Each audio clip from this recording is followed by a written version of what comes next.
بات سمیٹتے ہوئے عرض کروں، آپ دیکھیں تو صحیح، اندازہ تو کریں، 8 دن سے مسلمانوں کی جو شریف اور دل میں درد رکھنے والا مسلمان ہے ان کی آنکھوں سے آنسو نہیں خشک ہو رہے ہیں۔ علماء قنوت نازلہ پڑھنے کی گزارشات کر رہے ہیں۔ قبل اول بیت المقدس کا کیا حال، فلسطین کی سرزمین پر مسلمانوں کی پوزیشن، ہم سے زیادہ انٹرنیٹ کا استعمال آپ کرتے ہو، ہم سے زیادہ یوٹیوب فیس بک استعمال آپ کرتے ہو، دیکھو ان کے گھروں کا حال، غور کرو، سوچو، توجہ کرو۔ نہیں دیکھی وہ کلپیں، ایک ماں کے 2 بچے دونوں شہید ہو گئے، اس کی گود اجڑ گئی۔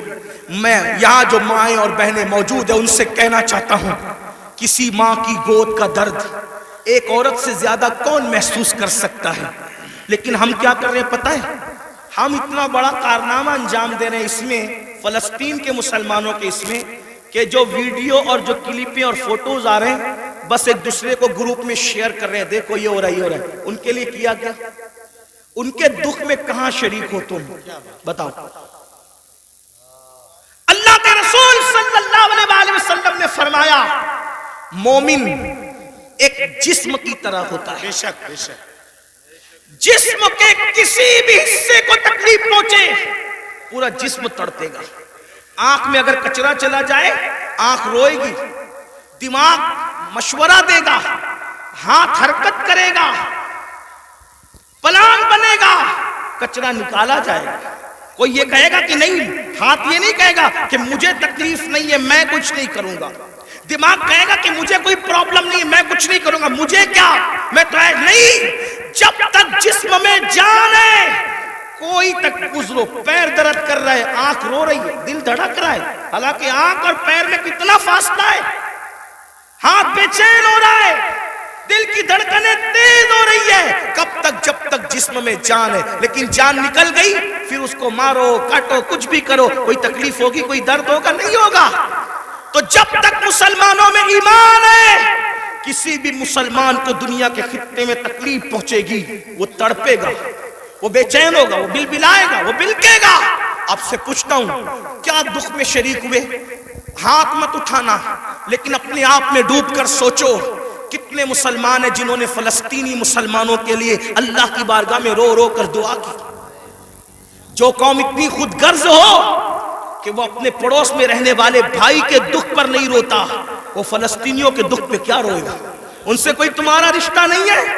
جن کی گود خالی ہو گئی، جن کے گھر ویران ہو گئے، آبادیاں قبرستانوں میں تبدیل ہو گئی، سوچو ان کے گھر کی چھت بھی ختم ہے، وہ بغیر چھت کے زندگی گزارے، جوان عورتیں بیوہ ہو گئی ہیں، لاشیں اتنی لاشیں ہیں کہ پہچان نہیں ہو رہی ہے، دفن کرنے کے لیے جگہ کا معاملہ، کفن کا معاملہ۔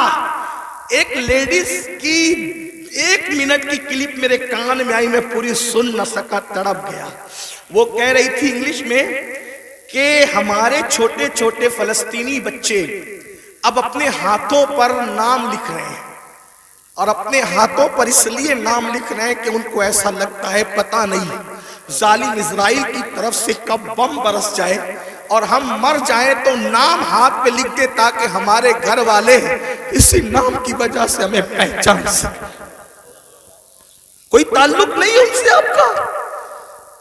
آج بھی مسلمان مسجد کو ویران کرتا رہے گا، آج بھی زنا کی فلم دیکھو گے تم، آج بھی چہرے سے داڑھی مڈا کر گٹر میں پھینکو گے تم۔ برا مت ماننا، وہ جو اس بہن کے دونوں بچے اس کی گود میں شہید ہو گئے، اگر اس بہن کی بجائے آپ کی بہن ہوتی تو بھی آج آپ ایسے ہی گناہ کرتے۔ اللہ ان کی چھتیں جو برباد ہو گئی، اللہ نہ کرے اللہ تمہیں وہ دن کبھی نہ دکھائے، فقیر کی دعا ہے، اگر ان کی جگہ تمہارے بھی چھتیں ختم ہو جاتی تو تم ایسے ہی دھینگا مستی کرتے، ایسے ہی عیش و عشرت کرتے۔ کوئی تعلق نہیں ان سے، رشتہ بس اتنا ہی کہ وہ کلی پہ بانٹتے پھرو گروپ پر۔ ارے کم سے کم یہ تو سوچا ہوتا کہ ہزاروں کلومیٹر دور ہم ہیں، ان کی کوئی مدد نہیں کر سکتے. میں تو پورے ہندوستان میں لوگوں کو، نوجوانوں کو کہہ رہا ہوں، جنگ فلسطین میں ہو رہی ہے، اس جنگ کو لے کر ہندوستان کا ماحول خراب کرنے کی کوئی کوشش نہ کرے. اپنے ملک میں امن رکھو. روڈ پہ نکل کر غلط نعرہ نہیں لگانا، حالات خراب نہیں ہونا چاہیے. کیا مدد کر سکتے ہو؟ آسان طریقہ، 1450 سال پہلے رسول اللہ نے ہتھیار دیا. الدعاء صلاح المومن، دعا مومن کا ہتھیار ہے. روڈ پہ نکلنے کی بجائے 5 وقت مسجد کو بھر دو اور ہر مسلمان گڑ گڑا کر فلسطینیوں کی مدد کے لیے اللہ سے دعا کرے، بیت المقدس کی حفاظت کے لیے دعا کرے اور ظالموں کی بربادی کے لیے دعا کرے. ہتھیاروں میں جتنی طاقت نہیں ہے، اس سے زیادہ طاقت اللہ نے مسلمانوں کی دعا میں رکھی ہے. انشاءاللہ تم گڑ گڑاؤ گے، گناہ سے توبہ کرو گے، دعا کرو گے، انشاءاللہ فلسطینیوں پر اللہ کی مدد نازل ہوگی، بیت المقدس کی حفاظت ہوگی، ظالم کیفر کردار تک پہنچے گا. لیکن بڑی معذرت کے ساتھ نہیں آتے ہو نا، مسجد کی طرف نہیں آتے ہو، سب طرف جانا چاہتے ہو، مسجد کی طرف نہیں آتے ہو. پھر کہتا ہوں، کتے سے سیکھ لیا ہوتا.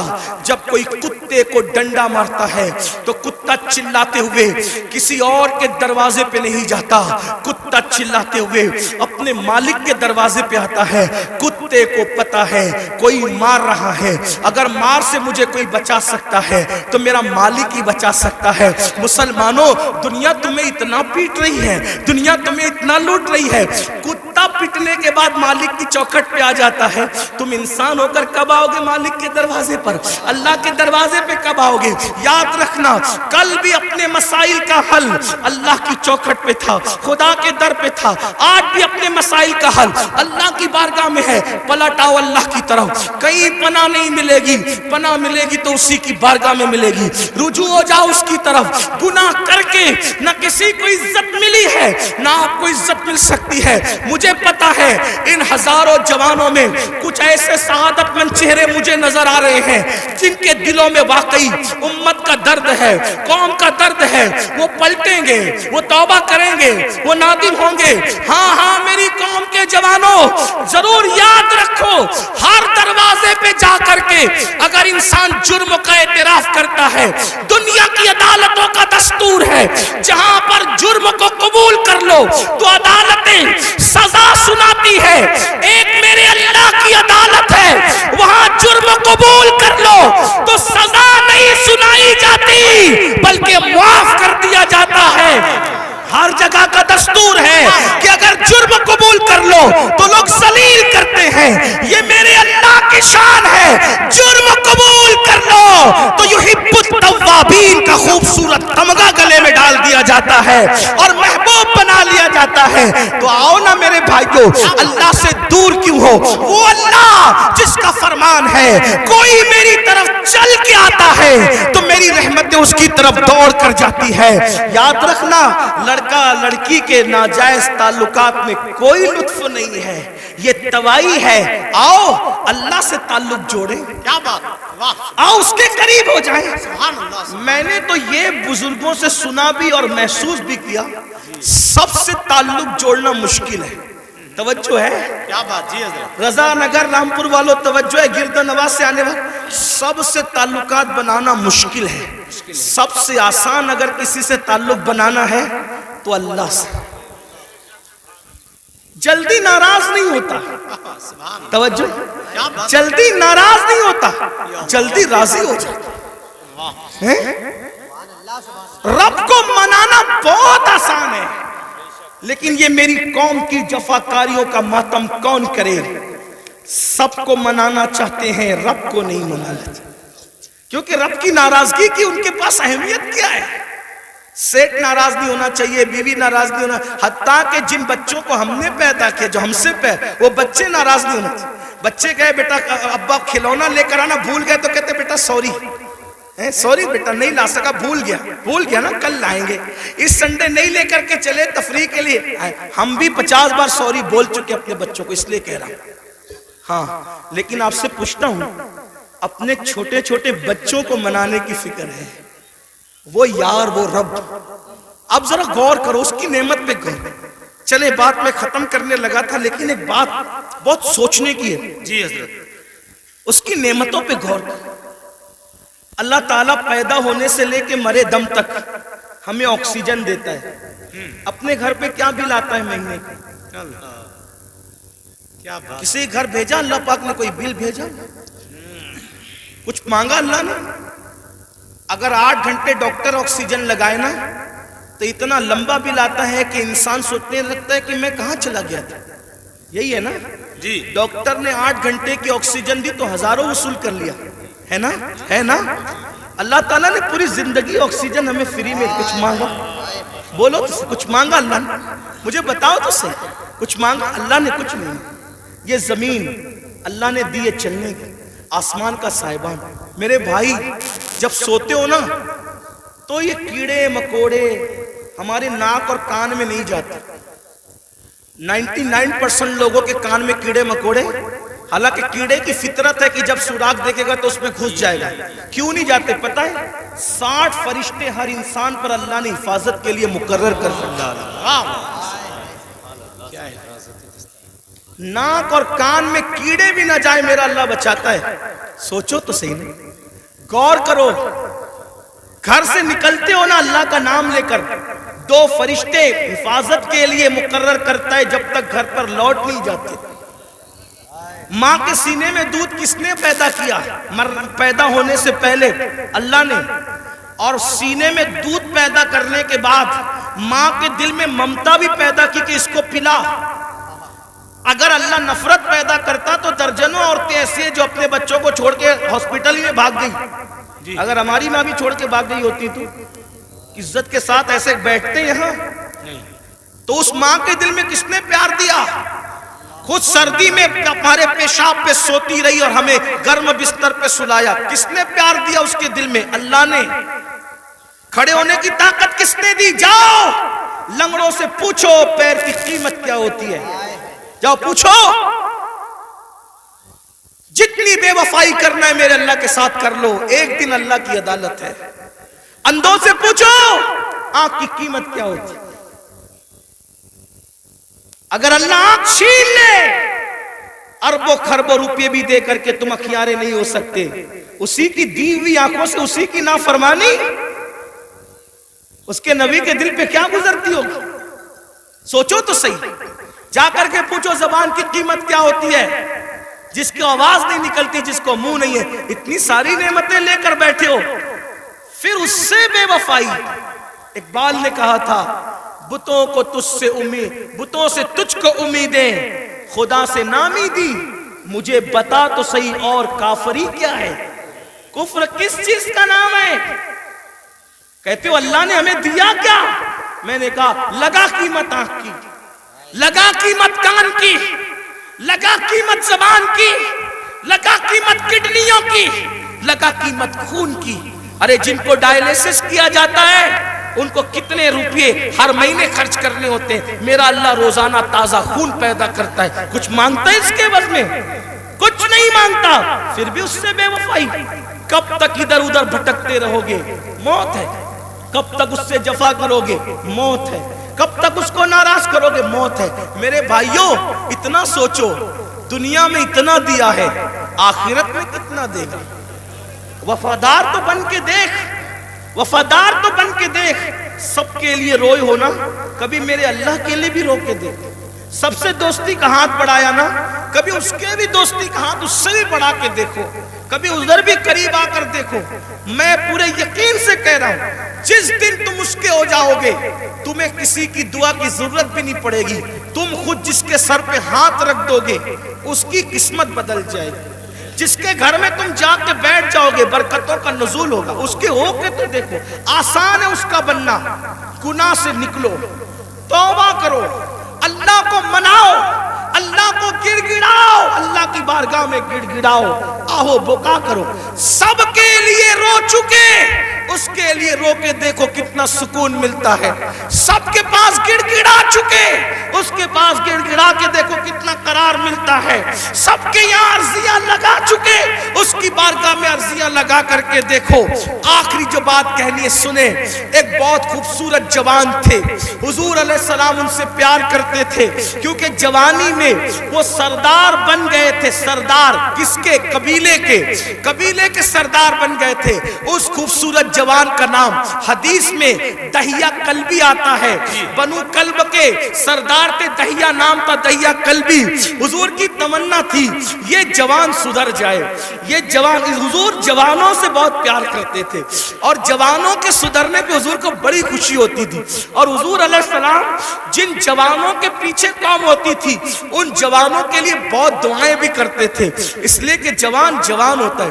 حضور کی خاص توجہ جوانوں کی طرف تھی. دیکھو حضور علیہ السلام کے صحابہ حضور کے پردہ فرمانے کے تقریباً آدھی صدی تک کے لوگوں کی رہنمائی کرتے رہے, بلکہ پونا صدی تک.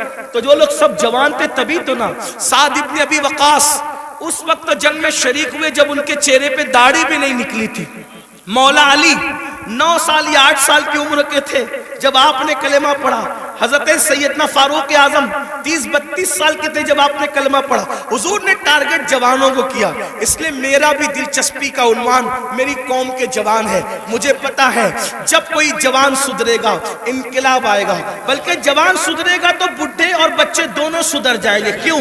کیونکہ جب جوان بیٹا مسجد جائے گا, جوان بیٹا مسجد جائے گا تو بوڑھا تو شرم کے مارے مسجد آنا ہی ہے کہ وہ سدھر گیا, اب میرے پیر قبر میں لٹک رہے, میں گھر میں کیسے بیٹھوں. اس نے تو سدھر نہیں ہے. لیکن جوان باپ کو جب بچہ مسجد جاتے دیکھے گا تو بچہ باپ کی انگلی پکڑ کر خود ہی جائے گا. تو ایک جوان سدھار دو, گھر کے 2 خود ہی سدھر جائیں گے. اس لیے اقبال نے بھی جوان کو ٹارگٹ کیا, کہتے نہیں تیرا نشیمن قصر سلطانی کے گنبد پر, نہیں تیرا نشیمن قصر سلطانی کے گنبد پر, تو شاہی ہے بسیرا کر پہاڑوں کی چٹانوں میں. اور عقابی روح جب بیدار ہوتی ہے جوانوں میں, نظر آتی ہے ان کو اپنی منزل آسمانوں میں. چھوڑ دو گناہ, اگر جوانی میں گناہ چھوڑ دو گے اللہ کے محبوب بن جاؤ گے, اللہ کے مقبول بن جاؤ گے. جوانی میں گناہ چھوڑ دو گے, توبہ کرو گے, جنت میں رسول اللہ کا پڑوس نصیب ہوگا. اگر جوانی میں گناہ چھوڑ دو گے اللہ بڑھاپا عزت سے بھرپور کر دے گا. جو لوگ جوانی میں گناہ چھوڑتے ہیں اللہ انہیں عزت والا بڑھاپا عطا کرتا ہے, وقار والا بڑھاپا عطا کرتا ہے. تو یاد رکھیے. اور پھر یہ سب کے سب جوان, مجھے بہت خوشی ہوتی ہے کاش کہ یہ جوان, میں آپ کو یہ نہیں, دیکھیے ایک مشورہ دیتا ہوں علماء کرام, اگر میں غلطی کروں تو میری اصلاح کریں. میں آپ کو لباس بدلنے کے لیے نہیں کہہ رہا ہوں, آپ کوئی لباس پہنیے شریعت کی حد میں رہ کر, توجہ, شریعت کی حد میں رہ کر آپ کوئی لباس پہنے.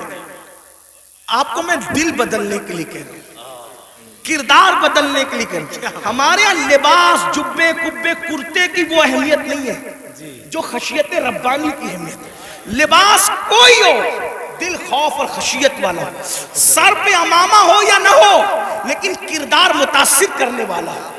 کھانے سے پہلے آپ کی طبیعت میں نمک چکھنے اور نہ چکھنے کی طرف دلچسپی ہو یا نہ ہو. میں سنت کو حقیر نہیں سمجھ رہا ہوں, واللہ کبھی نہیں, لیکن آپ سے کہہ رہا ہوں آپ کی طبیعت میں کھانے سے پہلے نمک چکھنے پہ دلچسپی ہو یا نہ ہو, لیکن عشق رسول کی لذت کی طرف آپ کی دلچسپی ضرور ہونا چاہیے.